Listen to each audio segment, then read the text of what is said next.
this dude, WhatifAlthist. What's his name? Rudyard Lynch.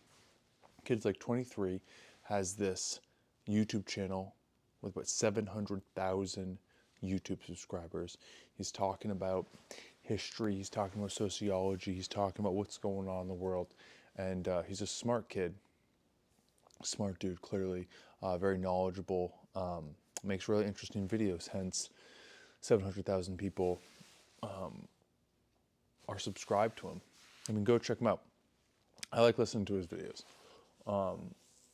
And then I had saw this online that he posted this video, or like 10 hours long, or there's these videos, but an autobiography, telling his life story. I remember seeing it when it came out, and I was just like, I'm not watching that. Didn't think much of it. And then later, I found out this dude was just having like, just an absolute, just wowing out, just took too much ayahuasca or whatever, and then deleted the videos. He had tweeted some stuff, and then he just said that they said it was all a joke or whatever for engagement farmer or whatever.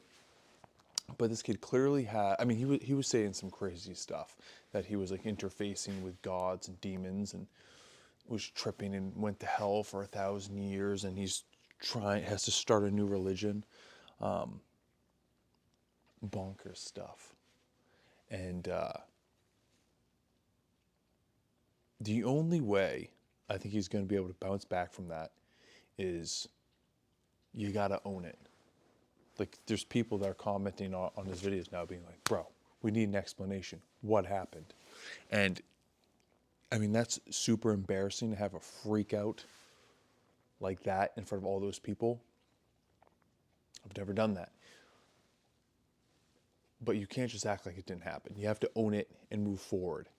I had an experience when I was about his age, when I was younger, when I was like 20. Took too much shrooms, too many bong hits, and I thought I was dying. Thought I died and went to hell. Had a death trip. Ended up in the hospital. It was terrifying. Super embarrassing, and it took a while for me to snap out of it. I mean, I snapped out of it the same night, but I was in there wrestling, basically, in restraints in the hospital. This is about 15 years ago. And then one of the nurses was like, bro, you are freaking out. You need to calm down. Like, your heart rate's through the roof. I remember like looking at the monitor, the heart rate monitor, and it's just being like, yeah, that number, that makes sense. Like, my heart rate's pretty high. And I was like, all right, well, that does make sense. You know, I'm gonna give it 5 minutes. See if I can see if something good happens. And then I'm gonna go back to fighting. And then I just saw heart rate start go down. Saw the time in the clock. The time seemed to make sense. And then all of a sudden, just like that, I snapped out of it. It was super embarrassing. So I know what it's like to a certain extent to get a little too high and make a seemingly very big mistake. But I totally believe the dude can bounce back from it. And there's all these people making videos about him, clowning on a bunch of nerds.